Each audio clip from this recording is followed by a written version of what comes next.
Oh, there I am, right? I hit the wrong camera. What's going on, everybody? How you doing? Dave McRae here. It is Saturday, August the 1st, 2020, 7:03 p.m. Eastern Standard Time. And this is, normally I do Saturday movie nights at the end of every month, but because last Saturday was the big Billy-a-thon where we were raising Billy Bucks, shout out to Intel Wild for coming up with that one.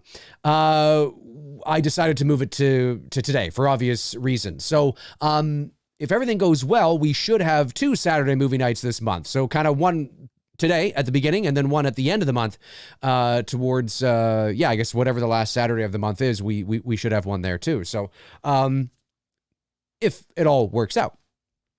So, yes, for those of you that are joining after the live stream, this is Saturday movie night. This is exclusive to level number 2 and 3 on my Patreon in terms of the live feed. So if you want to watch the live feed, you have to be part of level number 2 or 3. If you want to have an opportunity to vote on the movie that we all watch, you have to be part of level number 3. And once a month, I put up a poll of about 6 movies or so, and then my level 3 patrons vote on which one they want me to watch. And the theme for this month, or last month, I guess, because it's the first of the month today, but you know what I'm talking about, was basically comedies, summer comedies.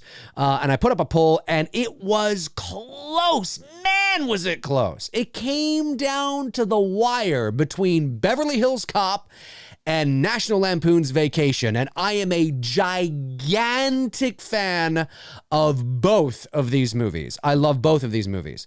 And Beverly Hills Cop edged out just by a hair Vacation. So maybe I'll put Vacation on the list again in the future. But this was Darren Sand's idea to do a comedy night, and I thought that's a fantastic idea because naturally we usually do horror, but so we'll see what happens. And Tabitha, it's just mods in the chat room right now. Tabitha Short, Darren Sands, Frank Riker is here. We got 5 people watching at the moment. Of course, there was I think there were like 17 or 18 people that voted. So I don't know where you guys are. Maybe some people just like to vote and never turn up. I don't know. But then again, maybe sometimes they can't watch the live feed, but they tune in after the fact, which of course, after this live feed is done, it goes up onto my channel for everybody to watch. So we'll see what happens. We'll see if anybody else shows up. I don't know, but I am watching Beverly Hills Cop tonight, one of my favorite comedies of all time. Where am I in terms of the movie?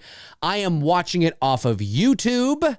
And I own the movie, but I don't own, there's very few movies I own digitally. I'm watching this off of YouTube because I don't think it's on Netflix. I didn't see it on Netflix. So I'm watching off YouTube and I am paused with the Paramount logo on the screen. It says a Gulf Western Company. That is where I am paused. So if you guys want to line up yours, maybe you don't give a shit. I don't know. Okay. You guys ready to do this? Darren, Frank, Tabitha, it's great. Tabitha says, is anyone else going to join us? I don't know. I have no idea. Maybe this, I don't know. I do know that, although then again, I would assume that you guys obviously got the link. I do know that Patreon has been very slow today for some reason. They've made a mention of that, actually. It took me like probably about a minute and a half for my post this morning or early this afternoon to actually go live. So I don't know. Maybe some people didn't get the notification. I have no idea. So we'll see. But I'm sure they will let us know if that's the case. But then again, maybe sometimes they can't. It's Saturday. It's the summer. I know there's not a lot of places you can go, but I don't know. We'll see. Frank says 12 seconds in. I'm 8 seconds in, but it all depends on. Just know on my screen it says Paramount Gulf Western Company. Here, let me hit play, see if I can get to 12 seconds. 10. No. Oh, I see. I see 12. Yes. Okay. Now I'm 12 seconds in, Frank. Now I'm 12 seconds in. Yes. Okay. You guys ready to do this? Let's do this in 5, 4, 3, 2, 1. All right. Gotta love me some Beverly Hills Cop. I love this movie.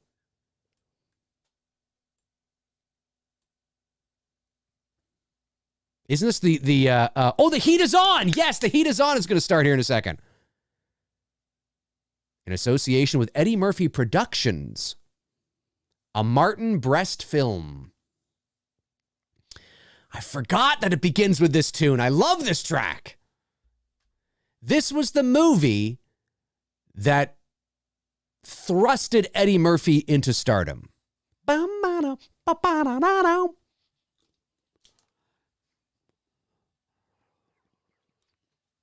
Fucking love this track. The heat is on. Yeah. I'm not going to start singing. Don't worry. Love it. Detroit. Judge Reinhold. That's right. Yeah, Judge Reinhold. He's great. He's great. Yeah, this is the movie that thrusted Eddie Murphy into stardom. Now, Eddie Murphy was a star already. I mean, it's not like he was an unknown actor when he did this movie. No. He was very well known, very funny. Trading Places was before this movie. And obviously Saturday Night Live, he was known from that. He was a big star already, but this is the movie that really catapulted him into superstardom, if you know what I mean. Like Harrison Ford did American Graffiti, and then he did Star Wars, which catapulted him to stardom, right? But it was really sort of Raiders of the Lost Ark in 81. He was already a star. He did, Star Wars, Empire Strikes Back, right? But it was really Raiders that I believe, I would say, catapulted him to superstardom. You know what I mean? And I think this is sort of Eddie Murphy's Raiders. It's just like that, okay, you're a star, you got that going on, fuck, you're a star. Like, there's no doubt about it, and you're in demand. But then there's just like that cherry on the top that just, whoa, like just when you think you couldn't get, whoa, holy shit, you know what I mean? So, for sure, this is such a great tune, such a great track. It's died off now. I'm 2 minutes, 40 seconds into the movie. Eddie Murphy sitting in the back of his truck, obviously undercover cop, watching these two stooges. Shit, come on, talk to me, motherfucker. He's so great in this role. He's so great. This movie is great. Beverly Hills Cop 2 is great. Not as good as this movie. Beverly Hills Cop 2 is not as good as this movie. Let me just make sure here we're not... Oh, okay. Just looks a little behind there. No, we're good. We should be good. Where's my thing? There we are. Yeah, I love this movie. And I like Beverly Hills Cop 2 as well. I do. I'm a big fan of that movie. Like I said, it's not nearly as good as this one. And Beverly Hills Cop 3, they just dropped the fucking ball. They dropped the ball on that one.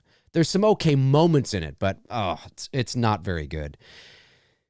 I know there's been obviously talk over the years of doing a part 4. I know there was a TV show in development. They want to do a part 4. I don't know. What do you guys think? Do you think they should do a Beverly Hills Cop 4? If you're watching after the fact, comment below and let me know if you think they should do a Beverly Hills Cop 4. Woo! Woo! Love that. Look how old these cop cars are. There's just one little light on top of the car. It's fantastic. Frank Riker says, not many actors have catapulted like Eddie. It's true. It's true. It's true. And here's another great track that's about to take place. The Neutron Dance. Oh, I love this track too. This is a great track. There's 2 great tracks that open this movie. Boom, boom, boom, boom, boom, boom, boom, boom, boom, boom, boom, boom. Fucking love it. It's such a great tune. Such a great movie. Eddie Murphy, man. I don't want a ticket anymore. That's the Pointer Sisters, isn't it? Yeah, I think so. Remember Eddie's Raw? Yes. I haven't watched that in a while, but yes, I did watch. I watched it as a teenager. I remember we rented it. We kind of felt like we were being bad, like we weren't supposed to or something, but It was great.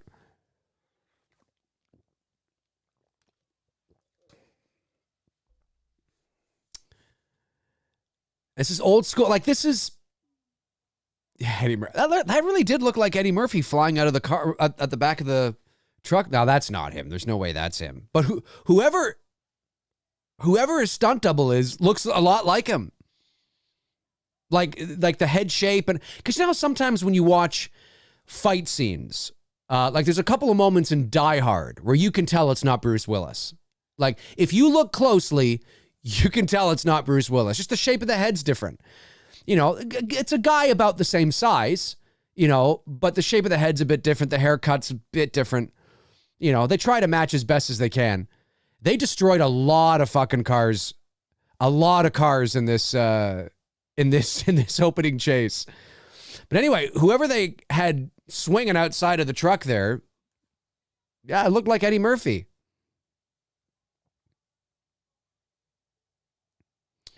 Good old Detroit. Ah, poor Detroit. Looks even run down here. Well, it's always been a relatively poorer city, right? Detroit, Buffalo, you know, I don't think they've ever really, I mean, they've had better times. They've had moments that have been better than others. But for as long as I've been alive, for as long as I can remember, they've always been more of the poorer, not poorest. I mean, obviously there are poorer cities than Buffalo and Detroit, but they've always been sort of one of the poorer cities, I think. Look at all the cars. They're just, this would have been, I would have loved to have ridden in this truck and done this. Been the driver in this truck and done this. Just hitting just barreling on through. It's fantastic. It's like Dukes of Hazzard. Like, how many cars did they go through in the Dukes of Hazzard? You know what I mean? Frank Riker says the auto industry closing was the nail in the coffin. That's a good point, too. Yep. You're bang on there. That's, yes. Yep. Yeah. It's like up here in Oshawa. Oshawa is about an hour east of Toronto. It's a city east of Toronto. I don't know how many people, maybe a couple 100,000, maybe? I don't know.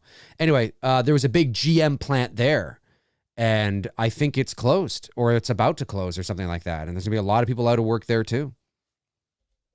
I think it was GM. This is when you realize that, oh, he's not a bad guy. He's a cop. Foley, we should have known it was you. I mean, obviously you would have known he was a cop anyway, but, you know, in the actual narrative itself, I guess. What the heck's this guy's name again? Reiser, Paul Reiser, right? Yeah, that's right, Paul Reiser. Whenever I see this guy, I think of Mad About You. Obviously, I think a lot of us do think of Mad About You. Tabitha says, I'm not sure, Darren says, Raw was good, but Delirious was the best. Yeah, I haven't seen Delirious in a while. I haven't seen that in a while either. I think I remember Raw a bit better than Delirious. I should watch that again. Tabitha says, I'm not sure if I've ever seen this, and if I have, it's been bits and pieces. Oh, really? Oh, Tabitha. It's great. One of the great comedies of the 1980s. Action comedy. But it's great. Eddie Murphy at the height of his Eddie Murphy-ness. You know, in terms of yeah, it's great. I love this movie. Darren says, Tab, is it filmed near where you live? I don't know, Darren, is it? You're in Detroit, right? I know Tabitha's is in Michigan. Yeah, how far are you from Detroit? I think you're outside of there, though, I think. I love this. Is that fucking Foley in here? I love it. Yo, fuck you. The F-bombs. This movie was rated R. It was rated R in the first, minute of the film. I love this guy. This guy plays this role so well. I just love that. Is that fucking Foley in here?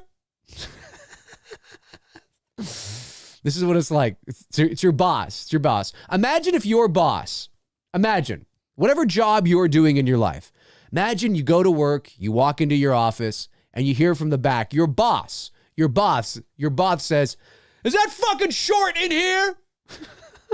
Where's fucking Sands? Is that fucking Sands in here? You'd be like, what the fuck's going on? Where the hell is that fucking Riker, man? That'd be so funny. Tabitha says, well, I live closer to Ann Arbor, but yes, in Michigan. Was it filmed in Michigan? It was, some of it I think was. Yeah, I think most of it obviously was filmed probably in Beverly Hills. Naturally, the title of the movie. But it looks like it does look like Detroit.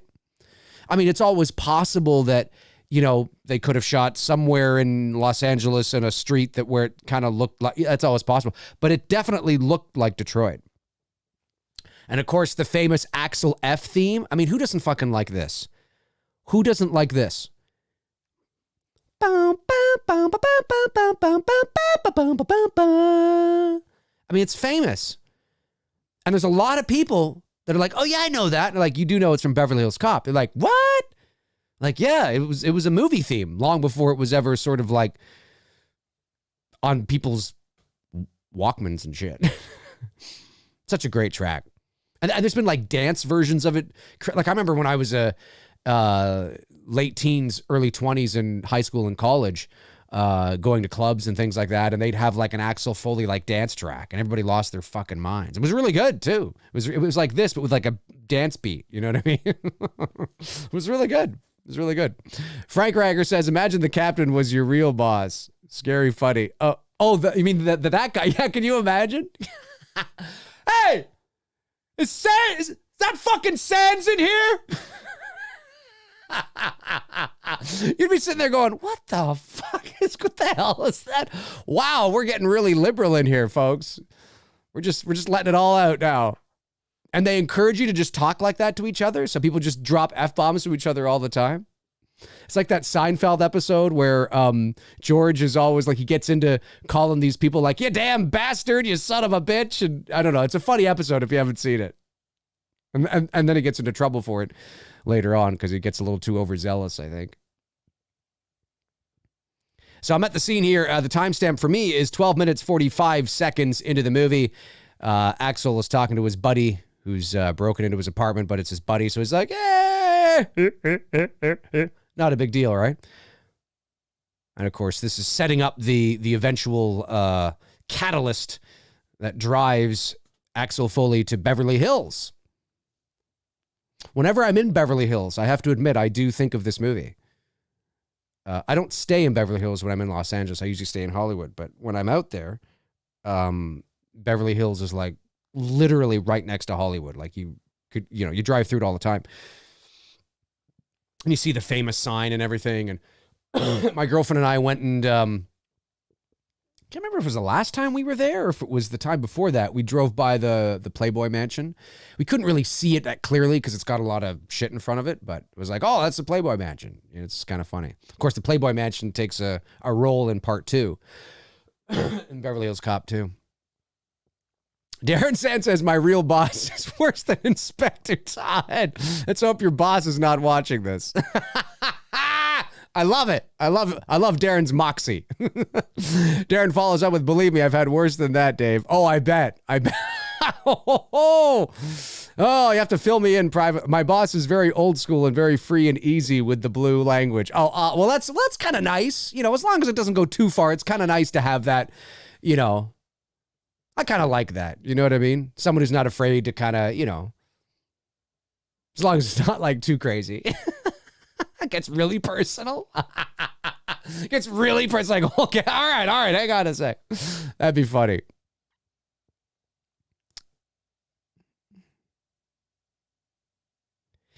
Yeah, they're setting it up. These guys have known each other a long time.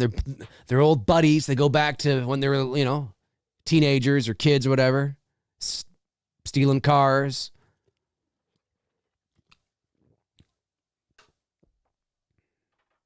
Judge Reinhold is so great in this movie, too, as Rosewood, Detective Rosewood. He's so good in that movie. He usually plays the same kind of guy. He's one of those character actors that is usually that kind of guy. Like when you watch his character in Beverly Hills Cop 1 and 2, because he's not... Oh, no, he is in 3. He is in 3. It's Taggart that's not in 3.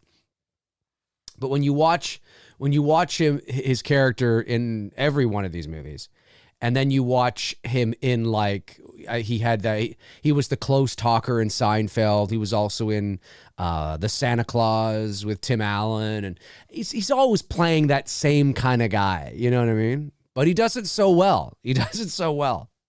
I love him. It's so great. And they have arcs too. Like, that's the thing. Like, Taggart and Rosewood actually have arcs in this movie.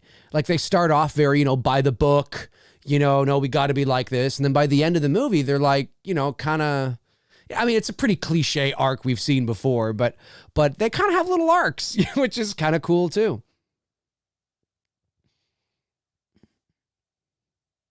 Of course, they end up going back to being a little more stiff in part 2, which you wouldn't think that would be the case. I think it's justified though, where it's like there's many years in between 1 and 2, and they've kind of fallen back into their old sort of habits, and then they need that reminder again. And Eddie Murphy happens to be that guy to do it, right? Excuse me, drinking some water. I'm going for a run after this tonight. This guy always plays a bad guy too. I've always seen him playing a bad guy. It's crazy. Frank Riker says, I see that Darren in your line of work saying to you, hey, Sands, where's that shitty film we're working on, damn it? Hey, Sands, where's that shitty film we're working on, damn it? He's always yelling like that. Your boss is just a yeller. You want some lunch?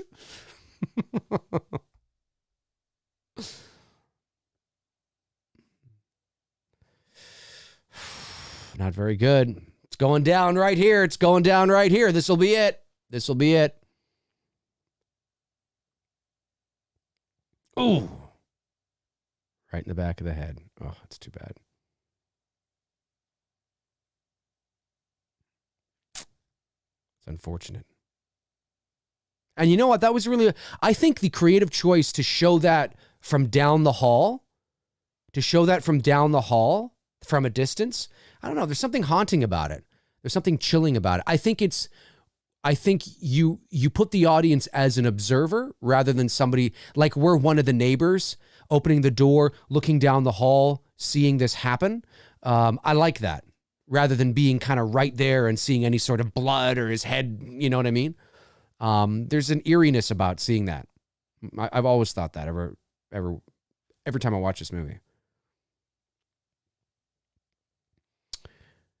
Darren says lots of shitty films over the last 20 years. We collect raspberries. The golden raspberries. I wonder what studio. Do you know, Darren, by chance, what studio does technically have? I know nobody goes to collect them really, but like I wonder what studio's films have the most. Maybe I don't know.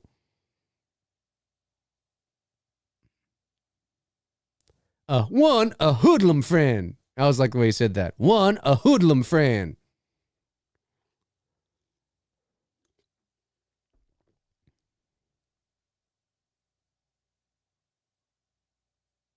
You couldn't say that anymore. There's a lot of things that I see in movies, not even that old, and TV shows that aren't even that old. Like, my girlfriend and I were watching an episode of King of Queens, which is a U.S. sitcom. Darren, I don't know if you get the King of Queens over there or if you've heard of it, but funny show. And it ran from, I think, 98 to 2007 or something like that. So it ended, 13 years ago. It's been off the air longer than it was ever on the air, but it's not like it's an old TV show, you know what I mean? Like All in the Family or something. Hang on, I'm just going to pause there for a second. This entire soundtrack is fantastic. Like this song here, as he travels to Beverly Hills. And that's what I don't know if anybody here has ever been to Beverly Hills, but that's what it looks like. The big, tall palm trees. I posted a photo of myself.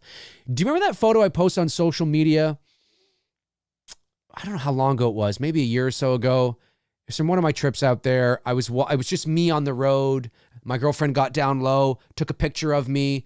I got all these tall palm trees on either side of me, and I'm walking down like the center of the road with my shades on. I thought it was a cool photo to get. That's in Beverly Hills. And I wanted to get that photo specifically of me doing that because it's the classic Beverly Hills look. You see it like whenever they go to Beverly Hills in movies, and this was no exception. We opened with that shot a few seconds ago. You get the shot of just the streets with the really tall palm trees on either side. And it's just like a classic Beverly Hills shot. So that's really what it looks like. What was I going to say? The fuck was I talking about now? Oh, damn it. I said I was going to pause there and now I forget. Somebody remind me. What was I talking about? So many things going on in my head. It's been a long day. Frank Reiger says the one mob guy was the deputy in Gremlins. Oh, was he? Frank Reiger says, and yet, Dave, no one blinked an eye for some colorful metaphors back then. Oh, that's what I was talking about. Right. Exactly. That's what I was talking about. Yeah. The King of Queens. Yeah. We were watching an episode. So, maybe a show that's maybe the episode was 15 years old, let's say. And there were a couple of jokes and innuendos that we turned to and we thought were funny. We were laughing and we're like, yeah, you can't say that anymore. And it's disappointing. I think what disappoints me is, yeah, like, look, there's certain things obviously that are inappropriate to say. Yeah, I understand that. Totally get it. But as I've said on my show many times and on this channel, I think what scares me the most is the removal of nuance and context. That's what worries me the most. Because I think when you make everything black and white, that's not, life isn't black and white. There's many shades of gray and there's many variables. Like if you set out on a path very early in life to live your life a very black and white way, I mean, there's going to be so many things that come up in your life that you won't know how to handle, because because you don't understand nuance, or you don't know how to read between the lines, or you don't know how to, take a joke, or, whatever whatever. Right. And it can be very problematic in understanding society and behavior, and it's crazy, man. I don't like it.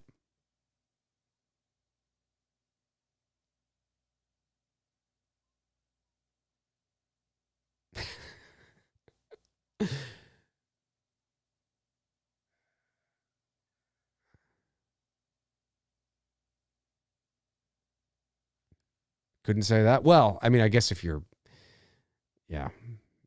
Eddie Murphy, you could probably still say that.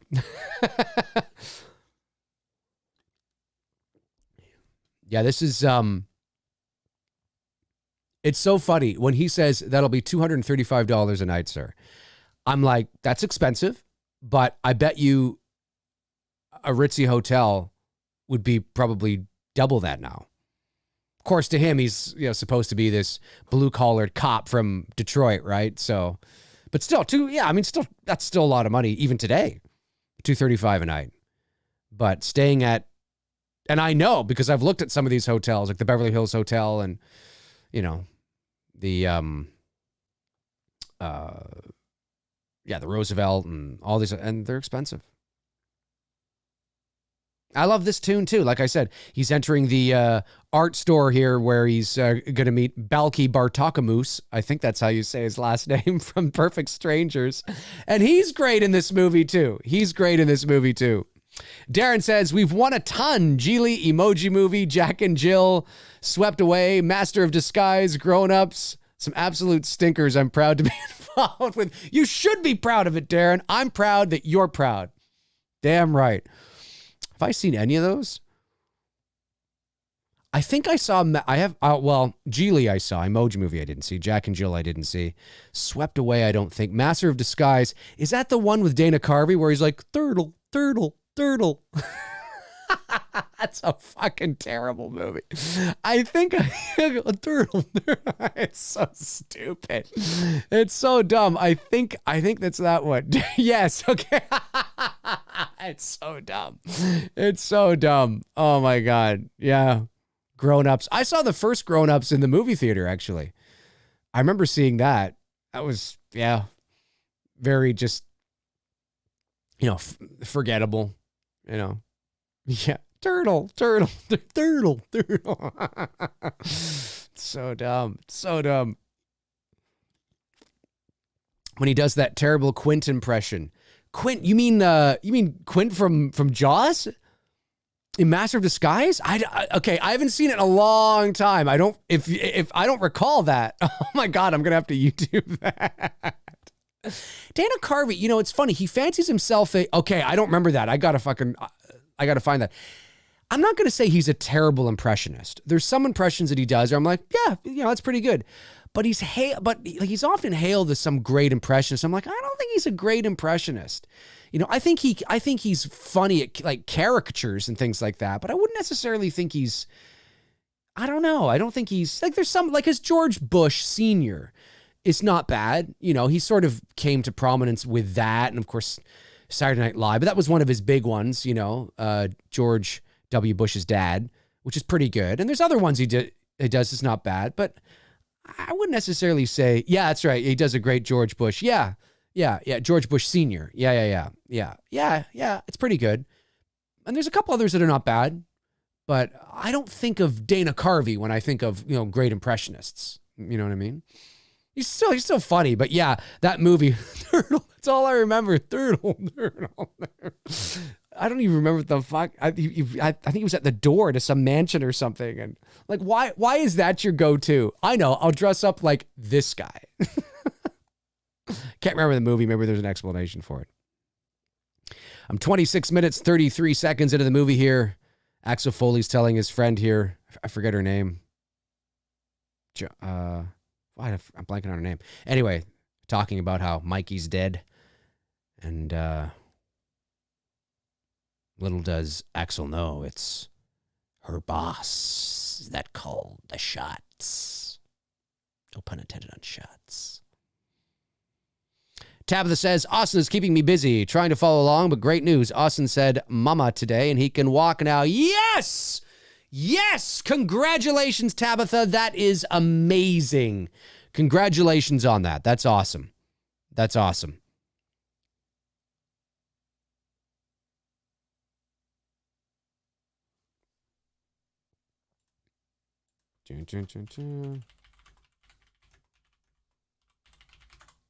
Oh, so make sure we're on. Yes, okay. There's the Axel F theme. Fucking love this theme. I think when I was a kid, because I've liked this movie ever since I was a kid.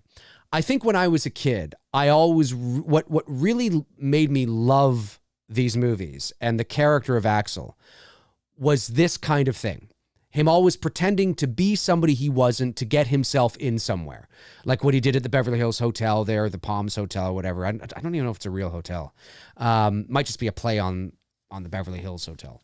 But, and then, of course, you know, what he did here to get inside Victor Maitland's office. And then in part 2, when he's, you know, he ends up in that house and it's not really his house, and how he gets into the Playboy Mansion and all that. Like, I always found that as a kid really funny, and I always really liked that side of his character.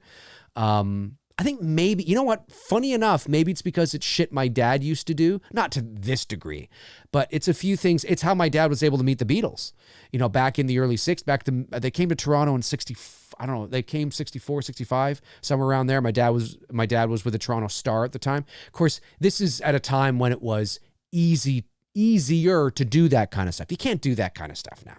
But back during the golden age of journalism, let's say, you know, and it was easier, right? You know, there wasn't a security camera on every corner. You know, there were no cell phones. There were no, you know, you throw on a hard hat and, you know, a pair of keys dangling from your, you know, belt, and, you know, you walk around with a clipboard and, you know, you look important. You know, you look like you're supposed to be there. You could get yourself into certain places. You know what I mean? It was just easier. Did not necessarily work all the time, but yeah, that's how my dad, not similar things. Like my dad was able to work his way into the King Edward Hotel here in Toronto, and how he was able to get close to the Beatles. So it's, you can't do that shit now. You just can't do it anymore. But I always liked, and I think my dad, it kind of reminded me of my dad a bit too, the little things he would do, you know, to get the scoop, right? To get the story. So, I always thought this was strange. I will admit, I always thought, why would they throw him through the window? Like, why would they not, like, it's their own company window. It's their own building. Why are the security guards throwing him through the window, destroying their own property, when they could just toss him through the doors? I always thought that was kind of strange. But then again, maybe it's because now he's being accused of broken property and maybe that's it or whatever. Oh, no. Hang on a sec. Hang on. I forget later in the movie. Hang on. I forget. Hang on. Don't comment below and be like, I remember, because they play it off as, because I remember at the Beverly Hills Police Department, Taggart says, we have witnesses that say you jumped out the window. Right. So everybody in the building obviously is corrupt and in on it. And that's right. Okay. It's just to make things more difficult for him. Right. Okay. Forgot about that part. Right. There's that theme again. Fucking love that theme. Love it. Oh, geez. Lots have been awesome, terrific, no love for data. So Netflix are doing Beverly Hills Cop 4. That's what I heard, Darren.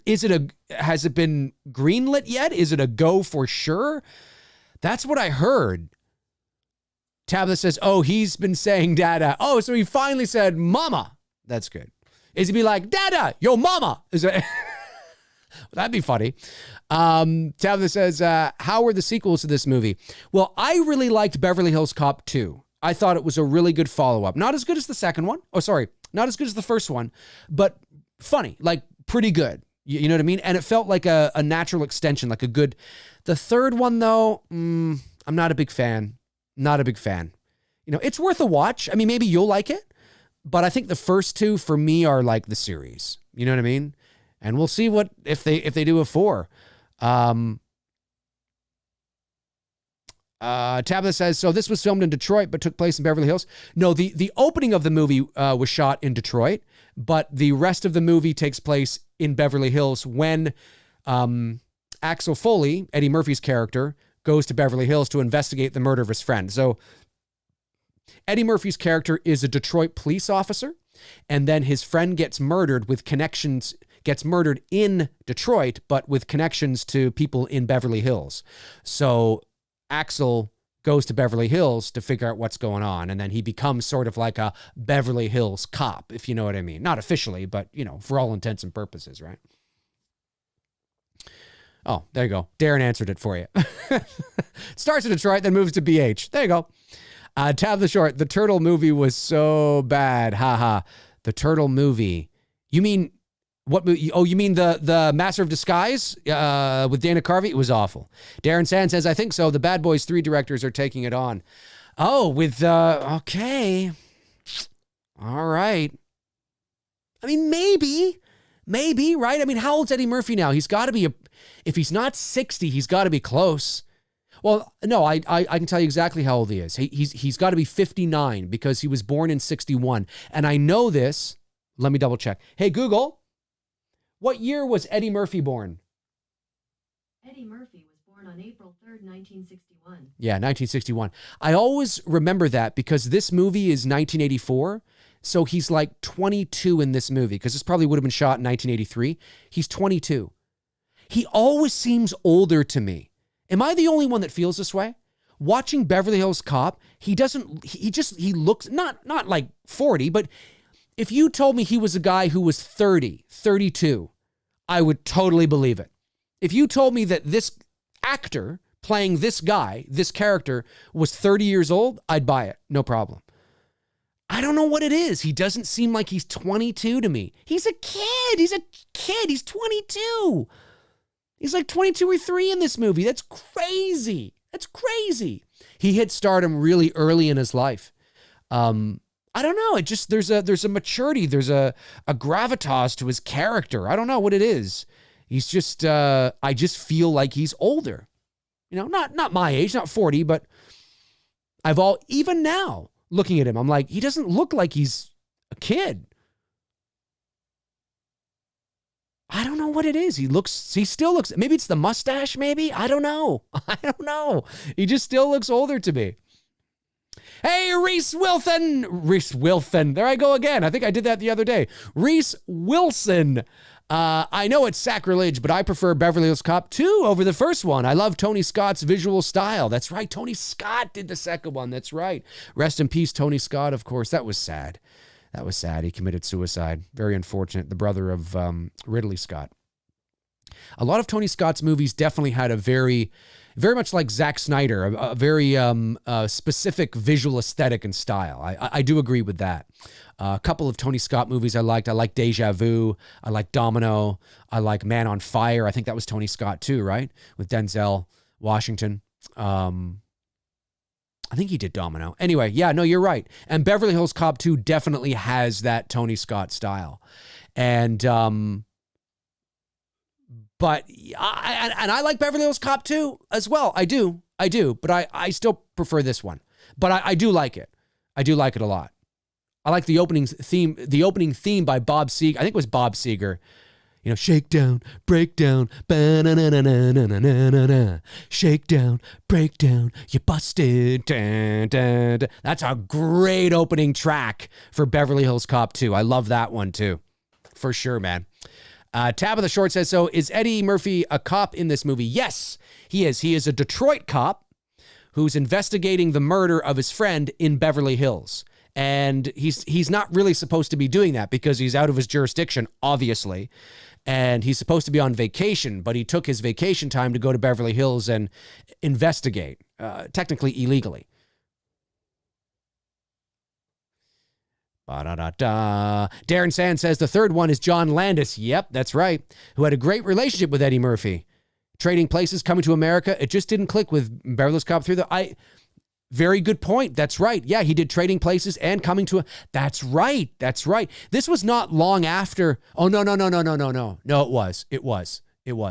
I was just going to say it wasn't long after that Twilight Zone incident that John Landis had there and Spielberg and the whole shit show of that, the death on the set and the helicopter. But no, it was because Beverly Hills Cop 3 was 94, and that would have been, I think that was mid to late 80s that. So it was well after that. I think he had already been cleared, if I'm not mistaken. But yeah, and Landis, you know, I mean, listen, he had that awful thing happen on the set of the Twilight Zone movie, and of course he had that falling out with Spielberg for obvious reasons. But, you know, I've always thought that Landis was a talented dude. You know, he, of course, Thriller, Michael Jackson, you know, Trading Places, Coming to America. You know, he did a couple others too that were pretty good. And I always thought that he was a talented dude. But you're right, for whatever reason with this movie, or with Beverly Hills Cop 3, just didn't jive. It felt a little childish, a little corny. I don't know if the amusement park was the best thing for it, you know, the best sort of main. Yeah, I just didn't think it worked. Of course, there is that cameo from George Lucas. There's a cameo from George Lucas in Beverly Hills Cop 3. It's pretty cool. I am 38 minutes and 20 seconds into the movie. Eddie Murphy and what's the act? God, I'm always getting what's her name here? Dun, dun, dun, dun. Do do do do. Da da da da da da. Jenny, that's it. Jenny. That's it. So I'm at the scene here where Eddie Murphy's character is ordering the food for Taggart and Rosewood outside. This is a funny scene. The banana in the tailpipe scene. Intel Wild says, past 30,000 US for It's Me, Billy. We did. Yeah, we are now sitting at, what are we at right now? We did today. We've done it. We've had a very good day today. We are currently sitting at 419 backers, $40,450 Canadian, 67% of our production budget. Of course, you can tack on another $2,000 on top of that, which isn't showing there yet because I haven't received it yet. That'll be in a couple of weeks from now. So really, we're sitting at 42,450 Canadian, closer to 70% of our production budget, which is just wild. And still with 32 days left to go. So, I mean, amazing. We're doing very well. The outpour has been incredible. Got so many windows up here. Where'd you guys go? There you are. And get the movie up here. There we are.